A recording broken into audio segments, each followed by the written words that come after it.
name is Jarika Hedelius, and I'm going to give an informative speech on sleep and dreams.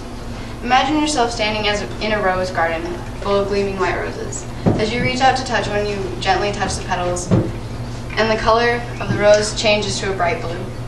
You pull your hand back in awe as you see the sudden change in the rose.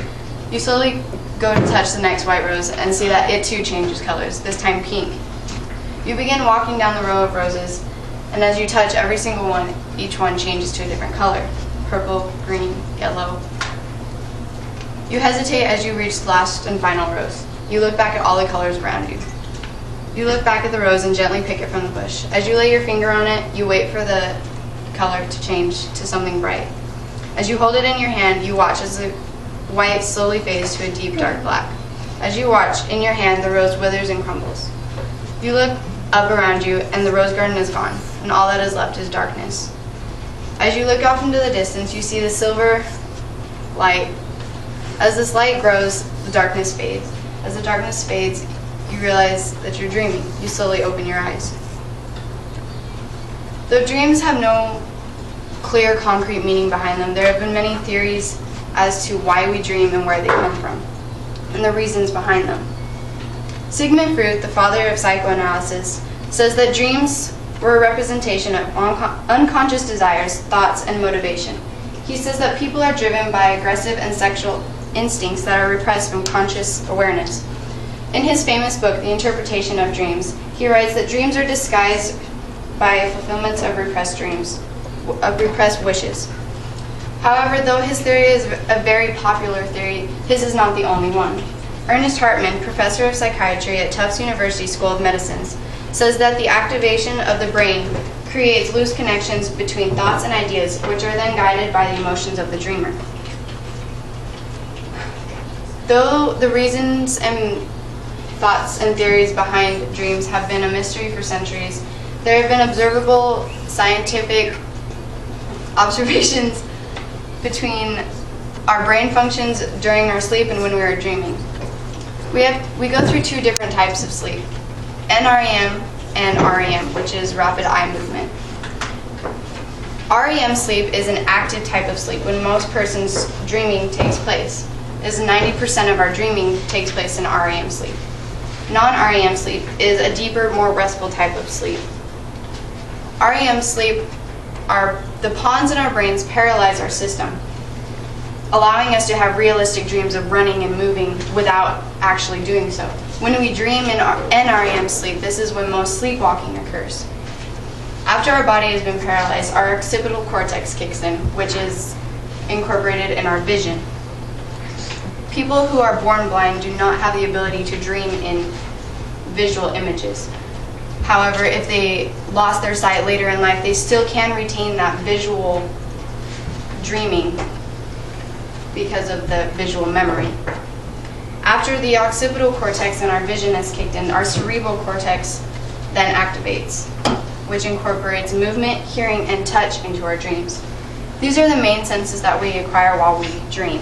Smelling and tasting are very rarely seen or heard in dreams because that portion of our brain is not activated during REM.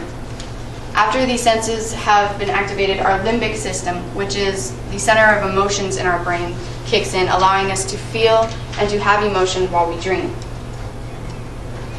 The logic and planning portion of our brain decreases during this time, which allows us to have the bizarre dreams and dreams that make no sense. Because of this brain activity, it is a completely different type of sleep. Before we get to all this brain activity, we go through the 4 stages of non-REM sleep.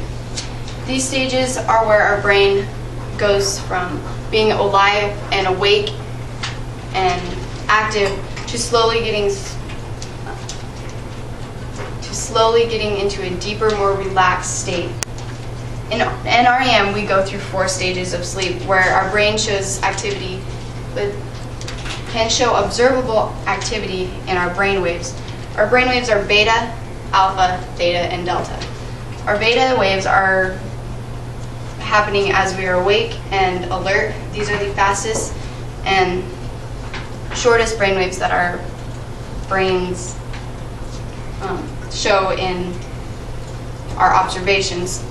Alpha waves are when we begin to become more relaxed and drowsy. These occur in stage 1 and the beginning of stage 2. Theta waves are the stage 2 and stage 3 as we drift into even deeper sleep. Delta waves are the longest and slowest waves that our brain activity shows as we drift into the deepest stage of sleep. After we are in this deepest stage of sleep, we go back through stage 3 and 2 and then enter into a stage which is REM. In this stage, our brain activity shows beta waves, showing the activity of our brain and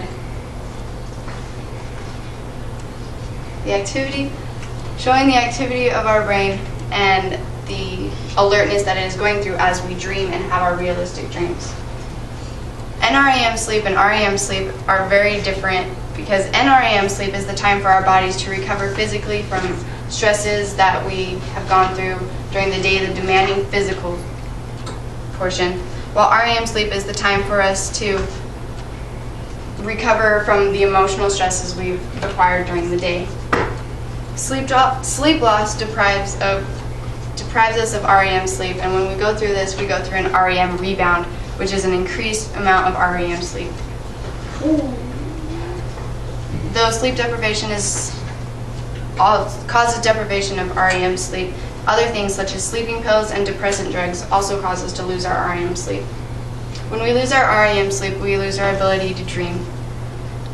So when you think about taking that extra hour and a half to stay up and watch a movie, think about the dreams and the important sleep that you'll be losing when you do this.